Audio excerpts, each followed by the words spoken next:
আসমান তোমাদের জন্য বড় নিয়ামত, চন্দ্র সূর্য তোমাদের জন্য বড় নিয়ামত, এ तमाम পৃথিবী তোমাদের জন্য বড় নিয়ামত। তোমরা আমার কোন নিয়ামতকে অস্বীকার করবা?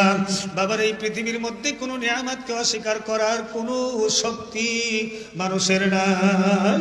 বাবার হাতটা আমার জন্য বড় নিয়ামত, জবানটা আমার জন্য বড় নিয়ামত, বাবার চক্ষু দুইটা আমার জন্য বড় নিয়ামত। তা যদি বিশ্বাস না হয় অন্ধ লোকের কাছে যা জিজ্ঞাসা করো।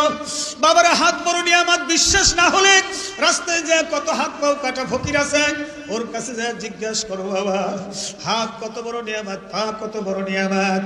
গোটা দুনিয়া আমার আপনার জন্য বড় নিয়ামত। এই নিয়ামতের শুকরিয়া কিন্তু আমাকে আপনাকে আদায় করা লাগবে। আল্লাহ রাব্বুল আলামিন কালামের মধ্যে ঘোষণা করেন, ইউসাব্বিহু লাহু মা ফিস সামাওয়াতি ওয়াল আরদ। আসমান এবং জমিনের মধ্যে যা কিছু দেখো সবাই মাওলা পাকের তাসবিহ পড়ে। মানুষ আমরাই শুধু মালিকের প্রশংসা করি না, আমরাই শুধু মালিকের হুকুম মানি না। অথচ আমার মাওলা কত দয়ার মাওলা, আমার মাওলা কত কোটি কোটি নিয়ামত আমাকে আপনাকে দান করলো।